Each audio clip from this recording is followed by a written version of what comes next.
Salam sejahtera bagi kita semua. Kiranya saudara-saudari beroleh sukacita sepanjang hari ini.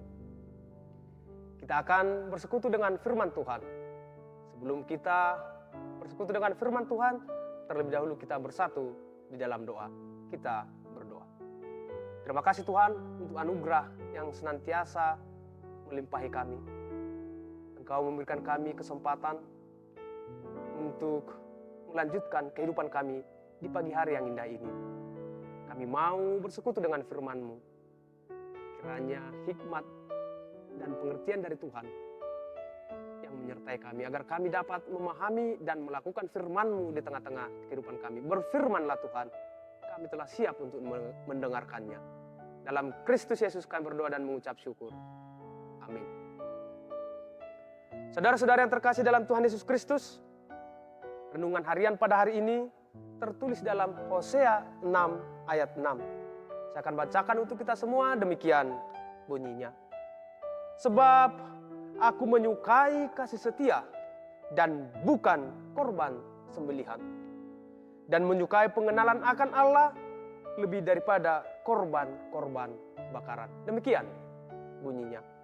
Saudara-saudara yang terkasih dalam Tuhan Yesus Kristus, ibadah itu harus berdampak dalam kehidupan kita. Artinya di gereja kita berbakti dan di luar gereja kita mengabdi. Ibadah itu sebenarnya tidak boleh dipisahkan antara ritus dan aksi. Jika dipisahkan, itu belumlah ibadah yang sempurna, belum ibadah yang sejati. Persoalannya seperti ini. Seseorang sering sudah menganggap ibadahnya itu telah purna jika sudah melakukan ritus-ritus upacara atau ritual dengan baik.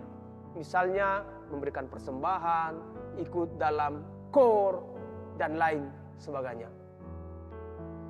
Ibadah yang hanya menekankan pada ritus namun miskin dalam aksi, itu yang dikritik oleh Nabi Hosea dalam teks renungan pagi hari ini. Dengan tegas Nabi Hosea menegur orang Israel yang hanya terjebak dalam ibadah yang menekankan ritus dan seremonial belaka. Hidup mereka tetap melakukan kejahatan, tidak peduli kepada sesama, terutama kaum miskin dan lemah. Karena itu firman Tuhan hari ini mengingatkan kita, sebab aku menyukai kasih setia dan bukan korban sembelihan, dan menyukai pengenalan akan Allah lebih daripada korban-korban bakaran. Saudara-saudara yang terkasih dalam Tuhan Yesus Kristus, di satu gereja ada tulisan unik sekaligus menggelitik. Tulisannya itu berbunyi demikian, selamat beribadah. Namun tulisan itu tidak ditempel di pintu masuk ke ruang gereja, melainkan ditempel di pintu keluar. Jadi setiap orang yang keluar dari gereja setelah selesai ibadah akan membaca tulisan tersebut. Bagi saya ini menggelitik, karena tulisan selamat beribadah itu tidak dibaca pada saat orang mau masuk beribadah, justru dibaca pada saat orang mau keluar dari gedung gereja. Jujur saja, saya sering mendapati dan mendengar para penyambut tamu di gereja mengatakan seperti ini, selamat hari Minggu, selamat beribadah. Ketika warga jemaat akan melakukan ibadah. Namun setelah selesai ibadah, tidak ada lagi ucapan selamat beribadah.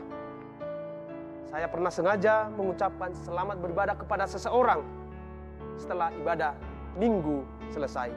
Kemudian dia tertawa sambil berkata, tapi kan ibadah kita sudah selesai, Imam Pendeta.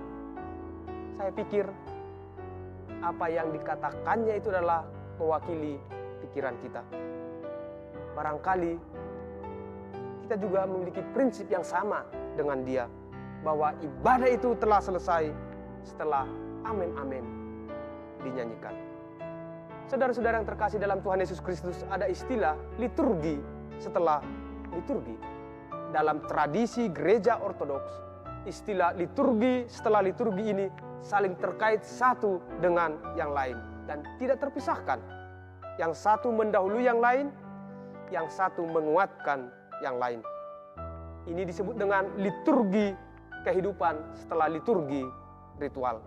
Ini menegaskan bahwa liturgi ritual akan dilanjutkan oleh liturgi kehidupan, di mana kehidupan kita sehari-hari memiliki makna yang sangat dalam, yaitu bukan hanya sebagai ekspresi dari ibadah, melainkan sebagai ibadah kita kepada Tuhan sendiri. Saudara-saudara yang terkasih dalam Tuhan Yesus Kristus, ibadah yang sejati itu meliputi ritual dan aksi. Kedua unsur ini, ritual dan aksi, harus ada secara bersamaan dan tidak boleh hanya satu saja, melainkan meliputi kedua-duanya. Di gereja kita berbakti kepada Tuhan melalui ibadah ritus, namun di luar gereja kita beraksi kepada Tuhan melalui pelayanan kepada sesama. Ibadah itu tidak seperti tukar baju. Saat ibadah kita pakai baju yang baru, setelah selesai ibadah kita memakai baju yang lama, kembali kepada kehidupan yang lama. Ibadah itu sesungguhnya bukanlah hanya ritus bernyanyi, kor, memberikan persembahan, mendengarkan firman Tuhan, melainkan juga setiap pekerjaan, profesi kita, perbuatan kita, tindakan kita sehari-hari itu adalah ibadah kepada Tuhan. Amin. Kita berdoa. Terima kasih Tuhan untuk sapaan firman-Mu.